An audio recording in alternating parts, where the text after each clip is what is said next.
Unajua, lakini ile kiti ilikuwa ni ya Jubilee. Jubilee imepata kura 200. Na Uhuru Kenyatta alitoa support yake yote. Jeremiah Kioni akasema wana run candidates. Si Jeremiah Kioni ni Secretary General ama ni yeye ni nini siku hizi hapo? Deputy party leader wa hiyo Jubilee. Na akasema wao wanafanya kazi kivyao. In fact mimi nilikuwa naangalia wale watu watatusaidia kumenyana ni Jubilee. Sasa mimi zetu zinakuja si mingi, lakini hii zetu zinakuja 70 80 yake inakuja moja moja. Wajua kama huko na 144 polling centers,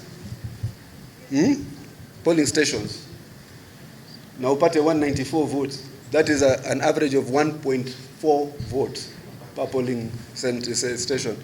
So Jubilee lost heavily a seat they were holding. Almost had no chance of defending it. UDA had a chance of recouping it.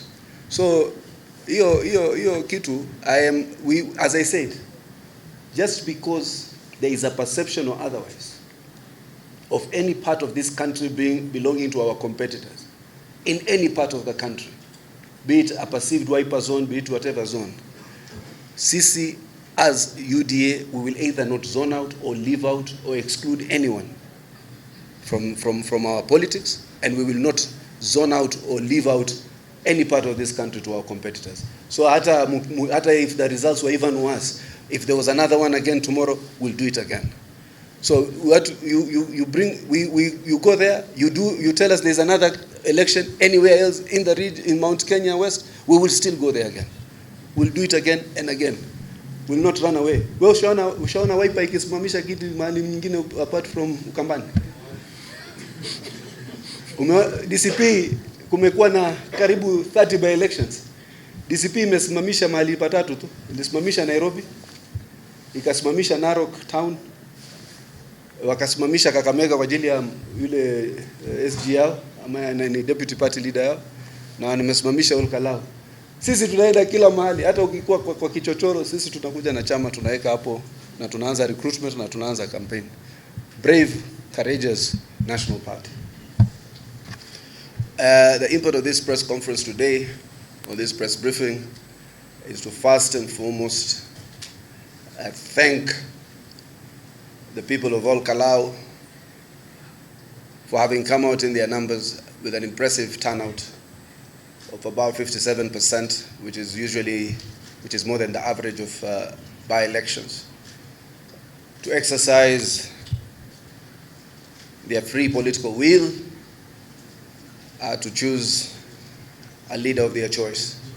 And in that very regard, therefore, the UDA party, on my behalf and on behalf of the party leadership, which wishes to congratulate Mr. Sami Douglas Kamau Waweru, aka Ngotho, for the triumphant victory yesterday in the Ol Kalou by-elections. But in the same regard also, congratulate our candidate, Samuel Mushinya Nyaga, for a brave and courageous battle that he fought and endured despite all odds to carry the UDA flag high and mighty and demonstrate that he can also put up a viable fight in an area that was fairly hostile to the party's ticket that he was carrying. You have to realize that this was a seat we were trying to win. It was initially a Jubilee seat. Jubilee Party itself performed very dismally. They got 200 votes. Showing that UDA is competitive. And unlike other parties that map out this nation based on its tribal dynamics, like the DCP and Wiper and others that do not participate in various elections because they are strongholds, they are not their traditional strongholds,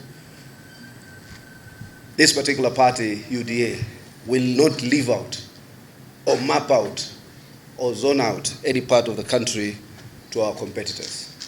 We will participate everywhere. And just let it be known to all and sundry, the president is not giving up, the party is not giving up on whether be it Mount Kenya, West or East, or any part of this country, and we shall continue this political representation and participation. We shall compete in every corner of this country in the next general elections. We pray to God that He gives all our members of parliament long life and MCAs, that we do not have to occasion any by-elections in any place of this country. But should there be a by-election for whatever reason, even where the odds look stacked against the UDA party, we will participate with the same audacity, with the same courage, with the same candor, with the same vigor, with the same programs, because we have done something for this country. We were selling development while others were selling emotions. But we will continue to sell the performance of this government in all parts of the country. I also want to thank all our supporters, campaign managers, the leaders who are there. We thank you most heartedly for that gallant fight. All of you demonstrated extraordinary resilience, zeal, and commitment. Leaders led by Majority Leader Kimani Ichung'wah, friends of the party, Dennis Itumbi, former Cabinet Secretary Moses Kuria, and others. Yours was an exceptionally gallant fight. We are extremely grateful for what you did for this party, to carry it with high pride and ensure that as a national party, we zone out no region, we zone out no part of this country. We will participate in every election. UDA will feed everybody, a candidate in every part of this country in the coming general elections, inshallah. But to my main, one of the main subject matters of this presser today is to congratulate the IEBC. You did a stellar job. You held us all to account. You let the popular will of the people of Kenya prevail. You ignored the title holder of press conferences, the insightful, hateful Rigathi Gachagua, who constantly has not met a single animal, a single institution, a single human being he dislikes that he has not profiled or spoken against. He is used to creating these tensions to subvert an election and to prepare to subvert an election result. But I can tell him for a fact, the IEBC showed candor. The same IEBC granted us victories that they rejected in 9 major by-elections that we've had. My first press conference was on Malava, was on Baringo County, and our coalition brothers and sisters, the broad-based in Magarini, Kasipul, and Unguja, won with distinction 100 over 100. The next by-elections in Isiolo and other parts of the country won 100 out of 100 in Banisa. The next by-election in Imura Dikir, 100 out of 100, won with distinction. This one, we did not emerge victorious, but it shows you that there's a shifting architecture of national politics, that former strongholds have become battlegrounds, and former battlegrounds have become the strongest strongholds. And therefore, part of that is the reality of politics. But President William Ruto recognizes that the Mount Kenya vote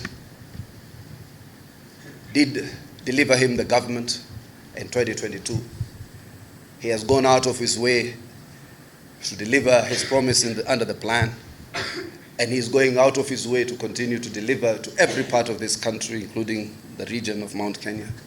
And even in these by-elections, all of you will notice or will acknowledge that we went out of our way to ensure that nobody felt that we harbor any ill will, malice, or withdrawal from any of our constituency of supporters. So as we draw lessons, you have actually realized the hate monger has been exposed, the villain, the person who has no idea of how to lead a nation, let alone our society, who vilifies all state agencies and institutions, who try to vilify the IBC. And I actually usually respond, because the more Rigiji believes you have no big community, the more he attacks you. He attacks these organizations because they are led by minorities like us. Even when I talk about historical injustices, it is a hate speech to others. Yeah, so we are not deterred. We are not cowed. We know that the overall landscape in this country is tilted towards President William Ruto's re-election, two-term, and we are confident that that will happen. And we are confident that the bases that support and have felt the confidence of this government will, without a doubt, ensure a victorious march to the second term. But also to end by reiterating President William Ruto's remarks that elections is not everything that a nation, is not a matter of life and death for any nation. Elections are normal political contestations. They happen, they end, and the nation has to move on as one united, indivisible country. The same way, in our victories, we appeared magnanimous and moved on. We will move on this one, on this loss, and also now prepare for the next election cycle, which is the general elections next year in August. But to caution again, as I end, the systematic attack on security agencies and other institutions of this country regarding Gachagua is callous, shows an insecure leader, a leader preparing the country for a crisis, a leader driven by insecurity, harboring in the own imagination of his own shadows of righteousness, that he thinks everybody is positioned against him, be it the security agencies, be it IBC, be it anyone. Rigiji can call any name. He profiles all communities that do not agree with him. He was profiling the Luo community when they were out of broad-based. Then profiles the Kalenjin community now, and profiles anybody else that he feels obstruct his radar of success. But I can tell you without a doubt, Kenyans are resilient. This party is resilient. We are happy that these elections ended without any major incidents, and therefore commend the security agencies, particularly led by Inspector General of Police, Kanja, and also commend my two brothers, Kipchumba Murkomen, who has been at the receiving end of the vitriol of this insecure political demagogue, together with my brother Raymond Omolo. Be resilient, be steadfast, and urge our party membership to move forward and with more resilience and more resoluteness. But also I am very grateful again and again to the gallant warriors of the front lines who participated in the Ol Kalou by-elections with a lot of valor, vigor, and bravery. And we thank you for that mere act of courage, and that mere act that we as UDA will exclude no one or will leave no part or no corner of this country to our political competitors. And therefore, I want to thank you all. I will entertain some questions if there are any. It would be nice to hear what you guys think.